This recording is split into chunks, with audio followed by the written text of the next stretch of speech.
দীঘাতে এসে মাছ খেতে সবাই চায়, তো কিন্তু তোমাকে আদৌ এরা কী মাছ খাওয়াচ্ছে, কী মাছের নাম করে, সেটা নিশ্চয়ই তোমরা জানো না। যারা মাছ না চেনো তারা তো বহুবার হয়তো ঠকেছো। তো আজ আমিও ঠকেছিলাম, তো সেই গল্পটাই তোমাদের সাথে শেয়ার করব। শুভ সন্ধ্যা সবাইকে। সন্ধেবেলায় আমরা মা বেটাতে একদম সেজে গুজে রেডি হয়ে বেরিয়েছিলাম একটুখানি যে সমুদ্রের পাড়ে যাব বলে। তো যেই না রাস্তায় নেমেছি অমনি ঝমঝমিয়ে নেমে পড়লো বৃষ্টি। আর এমন সময় বৃষ্টি নেমেছে যেখানেও আমরা দাঁড়ানোর জন্য কোনো শেল্টারও পাইনি। এমন একটা কোনায় দাঁড়িয়েছি যেখান থেকে পুরো জলগুলো একদম গায়ের উপর পড়েছে আমাদের, আর যত চালের উপরে নোংরা সমস্ত কিছু গায়ে সেই ভিজে চপচপ। আমার তো আর ইচ্ছে করছিল না এই ভিজা গা নিয়ে আমি আর সমুদ্রের পাড়ে বেরোবো, কারণ আমার একটুখানি অ্যালার্জি আছে এই বৃষ্টির নোংরাতে। মানে রাস্তাতে নোংরা দেখলে আমার জানি না কেমন অ্যাংজাইটিং টাইপের হয়, আমার ভালো লাগে না, গা ম্যাচ ম্যাচ করছে। আর মনা তো ততই রেগে যাচ্ছে, আমি বলছি তুই ঘোর, আমি চললাম বাড়িতে। পুরো ভিজে গেছি, আর বৃষ্টিতে এত এত লোক একসঙ্গে গিজগিজ করছে, তার উপরে রাস্তায় নোংরা, বৃষ্টি পড়ছে, মানে সে একটা অদ্ভুত মানে আমার সঙ্গে ঘটনা ঘটেছে।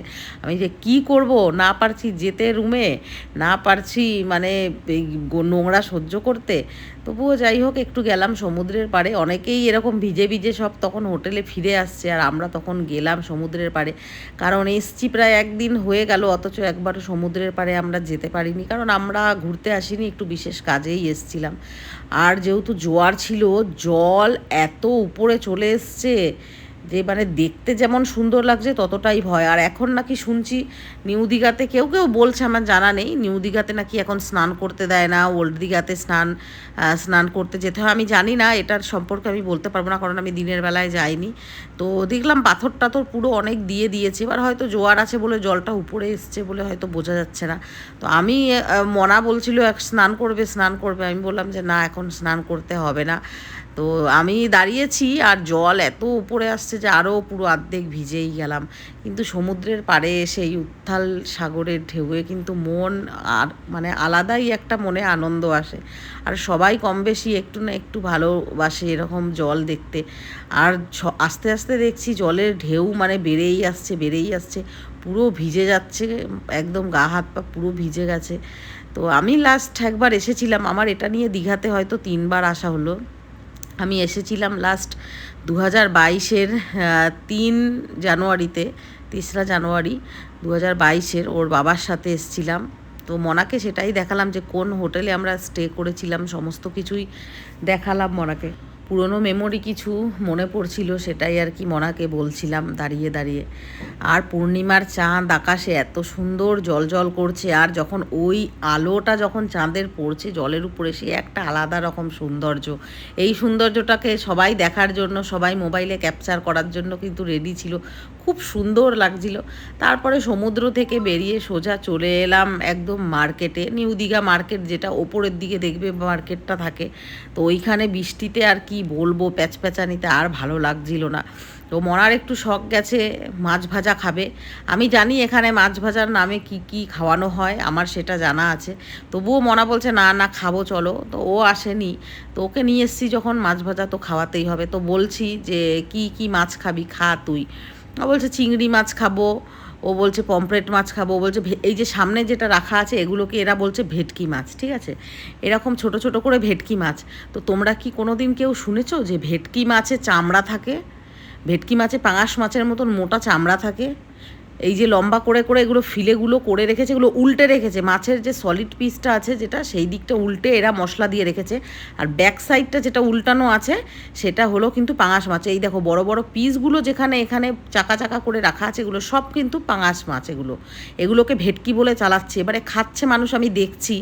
তাই যে অনেকে জানে না বলে তারা বলছে হ্যাঁ দাও ভেটকি মাছ। তো এই লম্বা লম্বা করে যেগুলো ফিলেগুলো রাখা আছে এগুলো নাকি ভেটকি মাছ। তো আমি বললাম মাছটা একটু উল্টাও তো।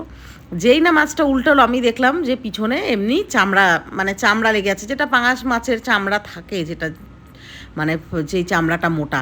তো আমি বললাম ভেটকি মাছের তো আশালা মাছ, এটাতে আবার চামড়া কোথা থেকে এলো? হ্যাঁ এটা তো ভেটকি মাছ না। সঙ্গে সঙ্গে কিন্তু ও বুঝে গেছে যে আমি ধরে ফেলেছি, সঙ্গে সঙ্গে ওখান থেকে সরে গেল, বললো আপনাকে খেতে হবে না, আপনি অন্য মাছ খান এটা। মানে তাহলে বোঝো যে মানুষ যদি না চেনে, তোমাকে পয়সা নিচ্ছে এত তোমার কাছে, অথচ তোমাকে কি খাওয়াচ্ছে। তো আমি মনাকে বললাম দেখলি আজকে যদি আমি না থাকতাম তুই এই পাঙাশ মাছ খেতিস, কেননা দেখো পাঙাশ মাছ আমরা কোনোদিনই খাই না। পাঙাশ মাছ। আমরা মাছ চিনি, তোমরা জানো আমি যে মাছ খেতে কতটা ভালোবাসি। তো এই বললাম আমি, মানে তোমরা পয়সা দিয়ে কিনবে এক, কিন্তু তোমাদেরকে খাইয়ে দেবে এরা এক। তারপরে মনাকে যেই মাছটা দেখে একদম চিনি, পমফ্রেট মাছ। পমফ্রেট মাছটা, এই মাছটা 130 টাকা নিল এই একটা মাছ ভাজতে। কিন্তু এত ফালতু মাছটা, পুরো মাছ সারাদিন এভাবে এরা রেখে দেয়, মানে পেটের ভেতরে মনে হয় টক গন্ধ ছেড়ে গেছে। মনা মাছটা খেতে পারলো না, একটুখানি খেলো, আমি তো মুখে ছুঁইনি। মনাকে বললাম তুই খা, আবার বলছি, আমি বলছি আর কিছু খাবি, ও বলছে না আর এখান থেকে কিছু খাবো না, তুমি চলো। মানে ও বুঝে গেছে যে কতটা ঠকেছে। তাহলে মানুষকে এই যে টাকার নামে কোথাও যে আমরা আসি একটু ভালো খাওয়ার জন্য, সমুদ্রের পাড়ে একটু ভালো মাছ খাবো, ফ্রেশ মাছ খাবো, তো এই সমস্ত এরা খাইয়ে পরে আমাদেরকে পয়সা লুটে নিচ্ছে। তো এটা এদের রোজগার, ঠিক আছে, তোমার রোজগার তুমি করছো, এখানে পর্যটকরা আসে রোজগার, কিন্তু যদি না চেনো তোমরা তাহলে কিন্তু তোমরা ভালো মতন ঠকে যাবে। তো এটা নিয়ে প্লিজ কেউ বলো না যে ওরা ওদের জীবিকা, হ্যাঁ সবার জীবিকা, কিন্তু পচা জিনিসটা খাওয়াচ্ছ তুমি, যেই জিনিসটা এত দাম নিচ্ছ, যে ভেটকি মাছ এটা 150 টাকা চাইছো, অথচ তুমি খাওয়াচ্ছ পাঙাশ মাছ, এগুলো তো ঠিক না। এবারে যারা চেনে না তারা খেয়ে নিচ্ছে, কিছু করার নেই, কিন্তু আমি চিনি বলে আমি ধরে নিয়েছি, আর ও বুঝে গেছে যে আমি বুঝে গেছি যে এইটা এই মাছ, তো সঙ্গে সঙ্গে ও সাইলেন্ট হয়ে গেছে, আর কোনো কথা বললো না। তো এই সব জায়গাতে এরকম চলে, যে কোনো জায়গাতে, মানে আমার অভিজ্ঞতা হয়েছে বলে আমি তোমাদের সাথে শেয়ার করলাম। তোমাদের যদি কারোর কোনো অভিজ্ঞতা থাকে এরকম, তো অবশ্যই তোমরা দেখবে। এবারে আমরা কালকের দিনটাও স্টে করব এখানে, তো সেই জন্যই আমরা যেই হোটেলটা এখন আছি, ডিসি ইন্টারন্যাশনাল, এইটা আমরা এখান থেকে চেক আউট করে অন্য হোটেলে যাব। তো সেই জন্যই এখন আবার আমরা একটু হোটেল, বড় বড় হোটেল দেখছি। একটা খুব সুন্দর হোটেলে আমরা আবার চেকিং করব নেক্সট ডে। তো সেটাই তোমাদের সামনে দেখাচ্ছি, যে কয়েকটা রুম আমরা দেখলাম, ভালো ভালো অনেক কটা হোটেলেই দেখেছি। এখন পুরো সোল্ড আউট যাচ্ছে, কারণ উইকেন্ড চলছে, সবাই মোটামুটি ফুল একদম। দুই একটা দেখানো গেল না, তবে হ্যাঁ একটা খুব সুন্দর রুম নিয়েছি। এবার কত নিয়েছে কি না সেটা আমি তোমাদের ব্লগে শেয়ার করে দেবো আলাদা করে নেক্সট করে।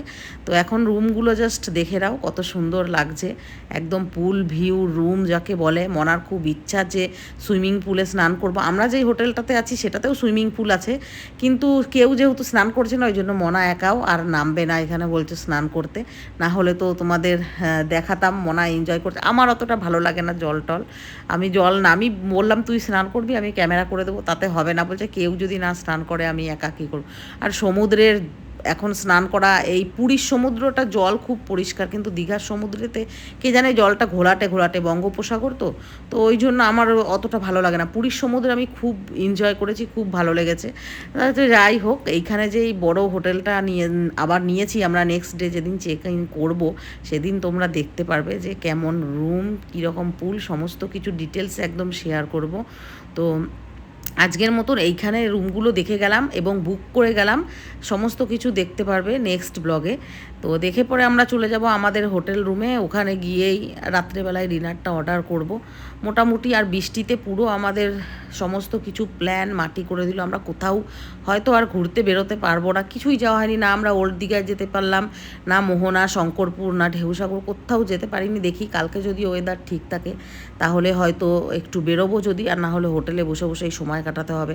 অ্যাকচুয়ালি আমাদের প্ল্যানটা এভাবেই করা হয়েছিল, সাডেন, তো ওই জন্য আমরা বুঝে উঠতে পারিনি যে এখানে এখনও বৃষ্টি চলছে। আমরা ঘুরে টুরে ভিজে রুমে এসছি, এসে পরে মাথায় আমি তো শ্যাম্পু এনে একদম মাথা দিয়ে শ্যাম্পু করলাম, একদম মাথা দিয়ে শ্যাম্পু না, মানে শ্যাম্পু দিয়ে মাথা ঘষলাম, স্নান করলাম, কারণ আমার একটুখানি নোংরাতে অ্যালার্জি আছে প্রবলেম। তারপরে বৃষ্টিতে সব থেকে বেশি অ্যালার্জি আমার।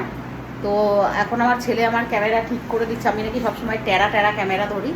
মনা স্নান করে নেয়, আমি 3 বার স্নান হয়ে গেছে। আর আজকে আমরা এই হোটেলটায় থাকছি, কালকে চেক আউট করবো, করে অন্য হোটেলে যাব। কোন হোটেলে যাব, দারুণ একটা হোটেল নিয়েছি, দেখাবো সেটা।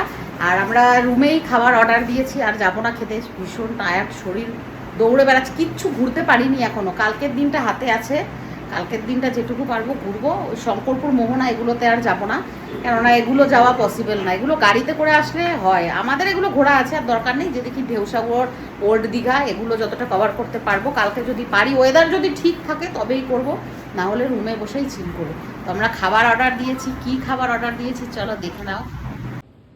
এই দেখো, আমরা শুধু এগ চাউমিন অর্ডার দিয়েছিলাম, মানে ঢাল খোল। তো রুম সার্ভিস করে দিয়ে গেছে রুমেই, আর আমরা বিছনায় বসে খাচ্ছি ঠিকই, কিন্তু আমরা টিস্যু পেতে নিয়েছি, কারণ সকালে অনেক কিছু খাওয়া হয়েছে না রে মনা। পুরো চাইনিজ খাবার একদম, fried rice, chilli chicken, biryani. আস্তে আস্তে, বিছানায় যেন না পড়ে। না ওখানে রাখো। প্যাকিং ভালোই ছিল। এটা কত নিয়েছে দাম? 140।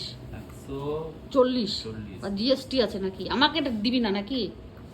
নিজেই খাওয়া। কেমন টেস্ট কেমন? আস্তে করে ঢালবি, আমারটা আবার ফেলে দিস না নিচে, কাট করে ঢাল।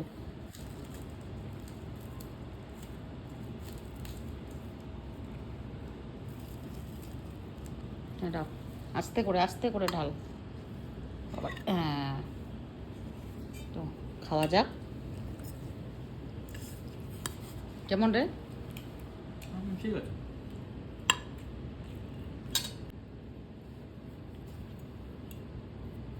এক চাউমিন।